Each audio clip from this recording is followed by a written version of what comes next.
Sir నేను July 24 retired అయినా sir. ఇప్పటి వరకు కూడా ఎలాంటి బెనిఫిట్స్ కూడా రాలేదు సార్. ఎక్కడి నుంచి సార్ మేము జయశంకర్ భూపాలపల్లి జిల్లా చిట్యాల మండలం నుంచి వచ్చినాం సార్. 2024 జూలైలో మేము రిటైర్డ్ అయినాం సార్. అప్పటి నుంచి ఇప్పటి వరకు మాకు ఎలాంటి బెనిఫిట్స్ కూడా రాలేదు సార్. చాలా ఇబ్బందిగా ఉన్నాము. ఆల్రెడీ 29 మంది పెన్షన్లు చనిపోయినరు. గవర్నమెంట్ కోరేది అంటే పెన్షన్లను చంపకండి. ఇప్పుడు పెన్షన్లు ఎక్కడికి పోయి ఉద్యమాలు చేయలేరు, నిరసనలు మాత్రమే చేయగలుగుతాం. మేము వయోవృద్ధులం అయిపోయినాం సార్. మేము ఎటు పోలేము. కాబట్టి మా బాధను అర్థం చేసుకోండి. మీరు సంక్షేమ పథకాలే కాకుండా మాకు ఇచ్చే డబ్బులు కూడా ఇవ్వండి. మేము సంక్షేమ పథకాలు వద్దంటలేము, కానీ మాకు ఇచ్చే కనీసం సార్ నేను 38 సంవత్సరాలు సర్వీస్ చేసిన నా జీపీఎఫ్ డబ్బులు కూడా రాలేదు సార్. 38 ఇయర్స్ నుంచి డబ్బులు గవర్నమెంట్ కట్ చేసుకొని ఇప్పుడు 20 నెలలు అవుతాను సార్ నేను రిటైర్డ్ అయ్యి. ఒక్క రూపాయి కూడా మాకు రాలేదు. కాబట్టి గవర్నమెంట్ మమ్మల్ని అర్థం చేసుకొని మా బాధలను అర్థం చేసుకొని ఇకనైనా ఒకేసారి మా డబ్బులు మాకు ఇప్పించగలరు. అదేవిధంగా ఇంకోటి ప్రచారం ఏమవుతుందంటే నెలకు 700 కోట్లు ఇస్తానం, మీకు నెలకు 700 కోట్లు ఇస్తానని అంటున్నారు. కానీ దాని 10% కూడా పెన్షన్లకు వస్తలేవు సార్. మొన్న 707 కోట్లల్లా మీకు ఆల్రెడీ మేము తీసుకున్నాం కూడా 100 కోట్లు మాత్రమే పెన్షన్లకు వచ్చింది సార్. మిగతా అన్నీ కూడా సర్వీస్లో ఉన్న వాళ్ళకే వచ్చినాయి అవి. కాబట్టి ఇది కూడా అర్థం చేసుకోండి. మీరు ఇవ్వండి, నిధులు ఇస్తే పెన్షన్లకు సపరేట్ ఇవ్వండి. ప్రత్యేకమైన నిధులు పెన్షన్ల కోసమైనా ఇవ్వండి. కానీ ప్రజలలో కూడా మమ్మల్ని బదనాం చేస్తున్నారు గవర్నమెంట్. మీకు 700 కోట్లు ఇచ్చినా కానీ మళ్ళీ మీరు ఎందుకు అడుగుతున్నారని. కానీ దానిలో మాకు మాత్రం వచ్చేది 10-15% కన్నా ఎక్కువ వస్తలేవు సార్. బట్ ఇక నుంచైనా గవర్నమెంట్కు మేము అప్పీల్ చేసుకునేది ఏంటంటే మా డబ్బులు మాకు ఇవ్వండి. మేము ఎటు రిక్వెస్ట్ చేస్తున్నాం సార్. మేమేమి ఇప్పుడు ధర్నాలు మీరు దాచుకున్న డబ్బులే కదా, ఎందుకు ఇంత లేట్ చేస్తా ఉన్నది ప్రభుత్వం, ఎందుకు పట్టించుకోవట్లేదు? అదే సార్ ఎవరు మేము ఇప్పుడు వృద్ధులం అయిపోయినాం సార్. ఎక్కడికి పోయి కూడా ఇప్పుడు ఉద్యమాలు చేయలేకపోతున్నాం. కాబట్టి ఉన్న లీడర్లను అడుగుతున్నాం సార్. మా లీడర్లు చిన్న చూపు చూస్తుందా ప్రభుత్వం? ఎట్లా ఏం చేయాలంటే ఉన్న యూనియన్ నాయకులు కూడా మభ్య పెడతాను సార్ గవర్నమెంట్ను. వాళ్ళు ఏంటంటే వాళ్ళు తీసుకుంటాను. సర్వీస్లో ఉన్న వాళ్ళకు మాత్రమే వాళ్ళు న్యాయం చేస్తాను. సర్వీస్లో లేని వాళ్ళని అసలే పట్టించుకుంటారు మొత్తానికే. మరి ఇన్ని రోజులు అంది వాళ్ళు మన సభ్యతాలు చేసిండ్రు, విరాళాలు ఇచ్చిండ్రు, పత్రిక చందాలు కట్టిండ్రు అని మాత్రం ఎవ్వరు కూడా దాన్ని అర్థం చేసుకుంటలేరు సార్. మరి ఈ నాయకులు కూడా గవర్నమెంట్ ఏంటంటే మేము చూసుకుంటాం అన్నట్టు వాళ్ళు అది చేస్తున్నారు సార్. ఏం చెప్తావు ఫైనల్గా రేవంత్ రెడ్డికి? రేవంత్ రెడ్డి గారు మా డబ్బులు మాకు ఒకటేసారి ఇప్పించమని కోరుతున్నాం సార్. అది కూడా ఏంటి అంటే రిక్వెస్ట్గానే కోరుతున్నాం సార్. ఎందుకంటే మేము వృద్ధులం ఎటు పోలేము. తర్వాత ఇప్పుడు మాకు 2 పిల్లలు, వాళ్ళ పెళ్లి చేసి అప్పుల పాలైనాం, వడ్డీలు కట్టలేకపోతాను, సొంత ఇల్లు కూడా లేదు. ఇల్లు కొనుక్కోవాలని ఆశతోటే ఉండే కానీ డబ్బులు వస్తలేవు. ఇటు కిరాయి కట్టలేక, అటు ఈఎంఐలు కట్టలేక, పెళ్లిళ్ళు చేసి అప్పులు కట్టలేక చాలా ఇబ్బంది పడుతున్నాం సార్. అదేవిధంగా కొందరు చనిపోయినారు కూడా. ఇప్పుడు నేను కూడా హార్ట్ పేషెంట్ సార్. ఎప్పుడు పోతున్నా కూడా తెలియదు ఇది సార్. కాబట్టి రేవంత్ రెడ్డి గారు ముఖ్యంగా కోరుకునేది ఏంటంటే మా డబ్బులు మాకు ఇప్పించండి అంతే. అచ్చిరెడ్డి, యాదాద్రి జిల్లా, స్కూల్ అసిస్టెంట్గా జూలూరు స్కూల్ నుండి రిటైర్డ్ అయ్యాను జూలై 2025 సంవత్సరంలో.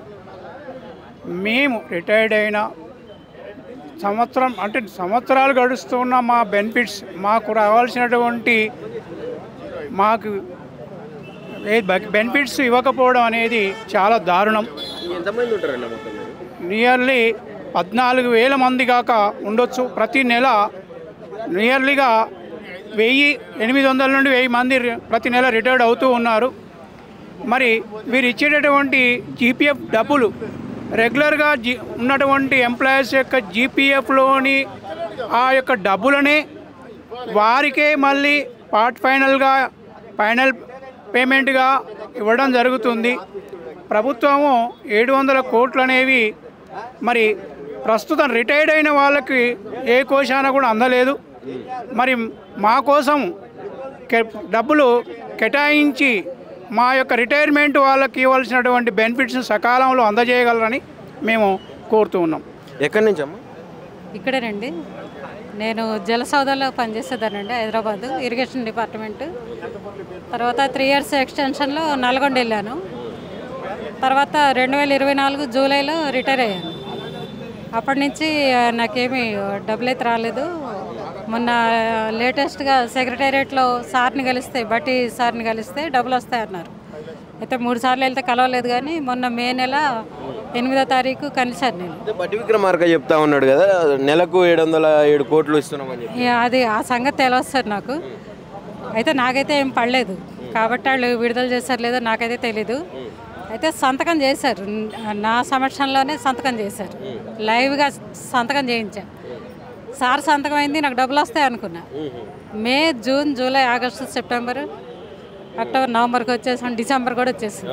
ఇప్పటి వరకు మరి ఆయన సంతకం విలువ ఏంటిదో నాకు తెలియలేదు సార్. నేను ఇలా మాట్లాడుతున్నాను, తప్ప ఒప్ప నాకు తెలియదు, కానీ నా ఆక్రోషం అంతా ఇలా చూపిస్తున్నాను అంతే. ఆయన సంతకం అయింది, ఆయన సంతకానికి ఉన్న విలువ ఏంటిది? రాష్ట్రానికి ఆయన డిప్యూటీ సీఎం, డిప్యూటీ సీఎంకి ఉన్న విలువ ఏంటిదో మరి ఆయనే చెప్పాలి నాకు. ఒక పౌరురాలుగా నేను ఆయనకు ఓటేసాను కాబట్టి నేను అడుగుతున్నాను సార్. ఆయన నా అప్లికేషన్ మీద సంతకం పెట్టారు, కేవలం ఈ పెండింగ్ బిల్స్ మీదే. మీరు చూసారా లేదో, సెక్రటేరియట్ దగ్గర నడుము ఇలా వంగిపోయిన వాళ్ళు కూడా వచ్చి ఉన్నారు అక్కడ. నేను పోలీసు వాళ్ళతో అన్నా, టెంట్ అయ్యండి, అంత ఎండలో ఉన్నారు అందరూ పెద్దవాళ్ళు అనేసి. కానీ ఇప్పటి వరకు నాకైతే పైసలు రాలేదు సార్. మే 8వ తారీఖు నా దగ్గర పాస్ అన్నీ ఉన్నాయి. సెక్రటేరియట్లో పాస్ తీసుకోవాలి కదా, మనం 10ంటికి వెళ్ళినా కూడా వాళ్ళు 3ంటికే పంపిస్తారు. ఆ టైంకి సార్ ఉండడు. నేను వెళ్ళినప్పుడైతే నాకు దొరకలేదు కాబట్టి లేరని ఖచ్చితంగా చెప్తున్నా. ప్రగతి భవన్ దగ్గరకు కూడా వెళ్ళా. అక్కడికి వెళ్తే ఇంకొక పోలీస్ ఆయన అక్కడ ఖచ్చితంగా రేవంత్ సార్ ఇంటికి వెళ్ళండి, వస్తాయి పైసలు అన్నారు. మరి ఆయన పోలీస్ అనే చెప్పుకున్నాడు, సివిల్ డ్రెస్లోనే ఉన్నారు కానీ పోలీస్ డ్రెస్సులు ఏం లేరు. మరి ఎవరేం చెప్తున్నారు, ఏం జరుగుతుంది? సెక్రటేరియట్లో కూడా ఎవరిని కలవనిచ్చే పరిస్థితి లేదు సార్. పోలీసు వాళ్ళు అసలు ఆ రోజు కూడా బట్టి సారు ఏదో ఆ రోజు ఏదో ధర్నానే ఏదో ఉంది. అయితే రేవంత్ సార్ కూడా వచ్చారు. ఆయన వెళ్ళిపోతుంటే అప్పుడు విడిచాడు పోలీసు. మాలాంటి వాళ్ళు ఎలా పరిగెత్తాం సార్? అసలు పోనీ ఎంప్లాయీస్ మేము రకరకాలుగా వస్తారు, ఎంప్లాయీస్ అనే కాదు, వేరే పెద్దవాళ్ళు కూడా వస్తారు. కనీసం కూర్చోడానికి కుర్చీ లేదు, ఆ మెట్ల మీదే కూర్చోవాలి. వెళ్ళేవాళ్ళు వచ్చేవాళ్ళు కాళ్ళు తగులుతూ ఉంటాయి. ఇదేం సభ్య సంస్కారం నాకైతే అర్థం కావట్లేదు సార్. ప్రజాపాలన అంటున్నాడు, అందులోనూ మహిళలకు ఇంకా పెద్దపీట వేస్తున్నాం, మహిళల అభివృద్ధి కోసం పనిచేస్తుంది కాంగ్రెస్ పార్టీ అంటున్నారు. మీరేమో ఒక సెక్రటేరియట్లో కూడా ఈ రకంగా వ్యవహరిస్తూ ఉన్నారని చెప్పి మీరు చెప్తా ఉన్నారు. ఎట్లా చూడొచ్చు అసలు ఇదంతా? ప్రజల మీద వాళ్ళు బతకడానికి వచ్చారు సార్. ఇదే ప్రజాపాలన అంటే. నాకు అర్థమైంది ఇది. నేను ఇంతవరకు బిజీగా ఉన్నా, నా ఫ్యామిలీ ఇక్కడ ఉంది, నేను నల్గొండ వెళ్ళొచ్చాను. దాని మీద కూడా కోర్టుకు వెళ్ళాను, కానీ కోర్టులో ఏమి న్యాయం అయితే జరగలే. నాకు సీనియర్ని నన్ను బయటకు పంపించి జూనియర్ని మగతన్ని ఇక్కడ ఉంచారు జలసౌదులు. దాని విషయమే నేను వెళ్ళాను, కానీ నాకేమీ న్యాయం జరగలేదు. లేడీస్ని ఏమో పట్టించుకోరు అనుకుంటా సార్. మరి జడ్జి గారికి కూడా ఇప్పుడు రేవంత్ రెడ్డి ఏమంటుండంటే 2 సంవత్సరాలు పూర్తయింది కదా ప్రభుత్వం వచ్చి, విజయోత్సవాలు చేయడానికి ముందలికి పోతా ఉన్నాడు 100 కోట్లు ఖర్చు పెట్టి. మీ పైసలేమో దాదాపు 2 సంవత్సరాలు కంప్లీట్ అవుతుంది, సేమ్ అంతే. దాన్ని మీ గురించి అసలు ఒక్కసారి కూడా ప్రస్తావిస్తలేడు. ఒక పక్క మీకేమన్నా పైసలు ఇవ్వాలంటే సంక్షేమాలు ఆపాలి, ప్రజలకు ఇచ్చే సంక్షేమాలు ఆపమంటారా, ఏం చేయమంటారు, నన్ను కోసుకొని తింటారా అని చెప్పి మాట్లాడుతూ ఉన్నారు. అదే ఇప్పుడు కోసుకుంటేనే డబ్బులు వచ్చేసారు, అక్కడ లక్షల కోట్లు ఖర్చు పెట్టడానికి. మరి ఇంకో పార్ట్ ఏమైనా కోసుకుంటే మాకు వస్తాయో మాకు తెలియదు. మరి ఏం కోసుకొని అక్కడ ఖర్చు పెడుతున్నాడో ఆయనే చెప్పాలి, మన మాట కాదు కదా, ఆయన మాటే అది. ఆయన ఎక్కడ కోసుకొని ఏడ ఖర్చు పెడుతున్నాడో ఆయనే చెప్పాలి.